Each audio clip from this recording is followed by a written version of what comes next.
Hello guys and welcome back to another FPL video. The international break is upon us and Gameweek 7 is still going strong, but I decided to create a wildcard draft. It's an early wildcard draft that I wanted to see how it looks when I build it and what we can achieve with the fixtures that we have on the horizon. A lot of players will be involved from previous wildcards because I don't think the scene has changed a lot, and one of my regular viewers and one of my mods have requested for me to do a wildcard draft, and I wanted to start early preparing it so he can just get some players in and he can hope for some price rises, and on the other hand he can start preparing his team around the next couple of fixtures where he will be able to use a lot of chips also, like triple captain or bench boost if he hasn't already. If you enjoyed such type of content and want to see more from this phase, you can subscribe to the channel and it's completely for free, and you will help me reach my 5,000 subscribers goals. I'm very close, but 250 people away. I am hoping by the end of this year we will achieve it. We have around 3 months, so yeah, let's see if we can do it. How we are going to approach this draft, you are going to ask? By mixing good players in good form with good fixtures. That's the beauty of it. There are 4 players that I keep saying are a necessity for your team, and they have been for Game Week 6, for Game Week 7, and for Game Week 8, and they've delivered already in a couple of weeks, so I think that they are going to keep doing such stuff. By the looks of it, the guy on the thumbnail, you are not going to be surprised who am I picking, and this is Semenyo. The fixtures on his horizon are not looking particularly easy. Crystal Palace away. Crystal Palace have been one of the better teams so far in the league. Forest at home, it's easy. City away, it's not easy, but on the counter, Semenyo. Then Aston Villa away looks easy, and then we have a clean run with West Ham, with Sunderland, with Everton, even with Chelsea defensively, United, Burnley. It will be an absolutely must own player if you haven't already got him, to get him on your wildcard. He's 57% owned and he's about to get one more price rise, and I think that 7.8 is mind-blowing. He has skyrocketed in price since the start of the season. We're in game week 8. We're still in game week 7, and he has risen with 0.8, soon to be 0.9, which is out of this world. You need to have a solid defense on which you can lie your foundations of your team, and there are several options. First of all, it's Gabriel, another amazing performance. He was rumored to be injured, but 9 points. Come on, defensive contributions he got. No? What? Yes, he got the defensive contributions. I got so confused at the moment. And a 9-pointer by Gabriel, once again delivering massively. Fulham that are struggling. Palace, it's a difficult game, but then Burnley, then Sunderland. This player should be a top necessity in your team. Of course, you can stack it up with Timber, who performed really well. He is with 11 points with 2 bonus points, very close to defensive contributions, 1 more, and a penalty assist. So I think that you can save a bit of money with Timber, but if you want a nailed threat in from that Arsenal team, it's Gabriel, and I think he will be your solid player there. We of course are going to go with the cheapest, playing goalkeeper to be your backup option, and in game week 8 you can even rely on him, and game week 9 I think that if you wildcard in game week 8, just like this video is suggesting, you can comfortably bench boost in game week 9, where you have Dubravka as a backup keeper to cover you. The final player that I think it's an absolutely must own player is Haaland. He's already the most expensive player in the game. He surpassed Mohamed Salah. He started cheaper, but he has been rising in price. Haven't yet played against Brentford, but Everton, Villa, then 3 tough fixtures, Bournemouth, Liverpool, and Newcastle, but then it's a clean run after that, probably up until game week 25.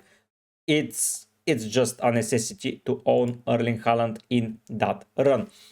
Now, we are done with the must-own players that are in good form, playing for good teams, and being just a very, very good players to have. Moving then to the fixture difficulty rating, here we need to address which teams to own. Starting with Arsenal, I think it's a good thing to add more players from them.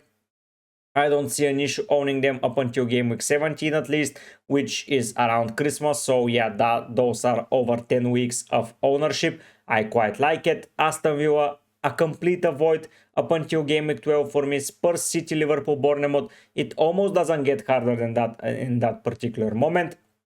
Bournemouth, a little bit hesitant to go there, but Forest, Villa, I don't think they're that hard, and the fixtures are away against Palace and City. You can bench some of their players if you're not particularly happy with owning them. Brentford, yeah, Liverpool and Palace and Newcastle, not a fan of owning their players. Brighton in particular, it's interesting to get because you can bench your Brighton asset, then United, Leeds, bench Brentford, Forest, Villa, West Ham, bench. You can interchange Brighton, so if you're looking for a cheap attacker that can bench here and can be benched here and there, it's a good thing to get. Burnley, as expected, in match day and game week 9, it's good to target, but it's also good to target Leeds, and yes, Sunderland is not good to target, so probably Leeds will be the team where I get my cheap players from and where I stack them up, because they have Burnley and West Ham, then Brighton, then Forest, then Villa, and then you can bench him for 3 weeks or for eternity if you don't require any of them. Chelsea, another team with a good fixture run. Apart from game week 13, that team is amazing to own. Crystal Palace, Bournemouth and Arsenal are tough. But after that, it's Brentford, it's Brighton, it's Wolves, it's United, it's Burnley, it's Fulham. Then they have Leeds. I think that Crystal Palace are also a team to get players from. Everton, City, Spurs, then good run, I would say, but then a mixed fixtures run once again. Everton, I would be avoiding. Fulham, Arsenal, Newcastle, then a brilliant run, then a little bit of an avoid, then a good run as well. So Fulham in particular, but they don't have been in good form. Leeds to get the cheap players, yes, I will do that. Liverpool, United, Brentford, Villa, they need to get some form up here, but with the way they have been struggling, I would be probably avoiding. I know I recommended in game week 6 wildcard when I was recommending Isaac, and he has started delivering, and I think he will improve even more. But for the time being, I would be staying away from those Liverpool assets.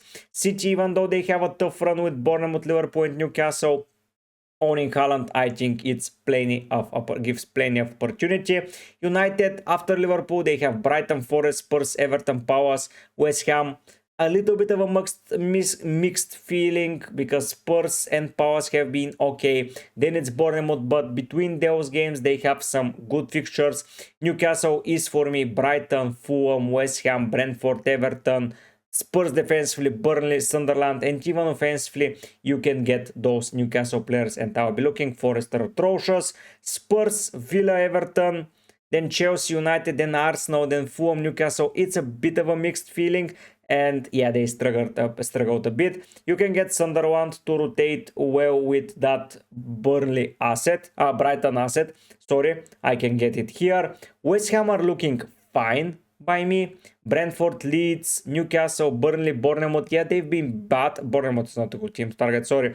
But Brentford, Leeds and Burnley, good fixtures, but yeah, probably a defender by the looks of it, but I think defenders are pretty easy to pick nowadays, so yeah, I would be a little bit hesitant to go there, and Wolves are just a team to target in my opinion. So Arsenal, another team to target. Bournemouth, I think that you can rely on game week 9 for a defender, then from game week 11 onward. So Bournemouth is a team that I would get, mixing it all well with the Newcastle asset, because you can rely on the Bournemouth player in game week 12, while City are playing against against Newcastle. So I think a Newcastle or Bournemouth player to be getting defense is a good thing. I think that I'll be doubling up in Arsenal defense. By the looks of it, they have been improved very well. So by the looks of it, I'm doubling up here. Now he is the cheapest route to a nailed position. So I think that's a good thing to get. And we're done with keepers. I need an attacker from Arsenal, and for me it's Bukayo Saka or no one else. Yeah, Declan Rice is also an opportunity, and he has a lot of points, by the way, compared to Saka. But yeah, 40 points, yeah, that's a lot of points. by the way. He got several returns in a row and he has been returning well. So yeah, Rice is a solid pick. Now, Chelsea, we spoken about good fixture run for them. Forest, Sunderland, I think I can rely on a defender from them. The issue is that I will need a defender in game week 10 to cover for Bournemouth. And looking at it, it's Everton, Fulham. Fulham is a fixture where I can pick a defender from because, yeah, that's interesting to consider.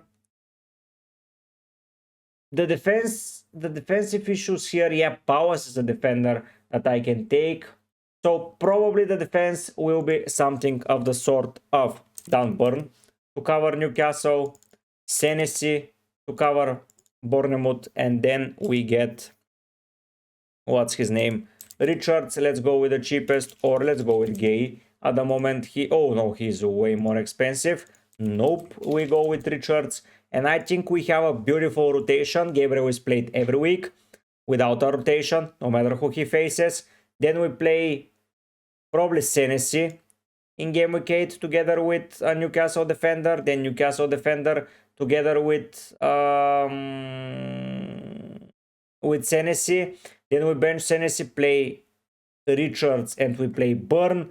Then we play Burn and we play probably once again Richards, and then it's Senesi with probably Burn being benched here. Yes, I think it's a good rotation pair to have. And with the fixtures that we have, we can rely on some cheap defenses. Like, it's a struggle to pick.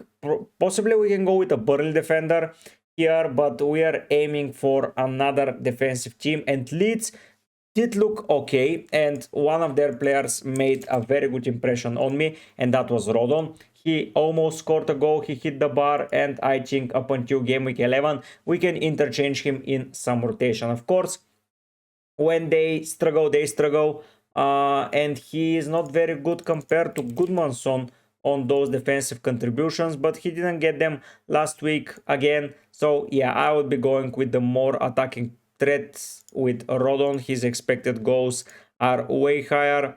No, not way higher, but they're expected goals here. So I'll be going with Rodon in my team. Of course, someone like Mukiel is great. He has been getting those defensive contributions left, right, and center. Once again, he got them. He has game week 9 at the fixture, so I would be probably not selecting him because I will be looking to bench boost. And defensively, I don't need to target these players. Now, in midfield and in attack, we are done with the defense, which is brilliant. We have our premium attackers, and now we need some solidity in the team. The triple Arsenal is locked in, and we are not touching it. Another player that is just amazing is Caicedo. For me, he has been a standout player this season. He's getting defensive contributions, goals. It's his third goal already this season. Come on, that's unexpected because he has combined 2 in the last 2 seasons, and now he's getting more and more offensive threat. And for me, Caicedo is an every week player. Now we have the opportunity to go for someone like Kudus, but the guy I prefer is someone like Gordon. I don't know where the money would lead me, but for me, Gordon, Caicedo, Semenyo, Saka is an amazing midfield with 3 potential penalty takers. Saka has taken a penalty, Semenyo has been taking in the absence of Kluivert, and Gordon has been designated penalty taker, so I think that's a good thing. And finally is going to be Minte, who is a player from Brighton, and he has been playing some regular minutes, and as we've seen, he can rotate with possibly Sunderland player. So Leeds, when they face, you can even play him there, but yeah, then it's Brentford, Forest, then it's Aston Villa. Yeah, I think you can easily rotate Brighton with Sunderland. And speaking about Sunderland, Isidore at home is a very nice asset to have, and that leaves us with 8 million to bring in attack, and possibly you have even more money to invest because you have just more money to invest than me, which means that we can replace Minte with a 3-5-2 and just get Isidore and Welbeck to interchange with each other.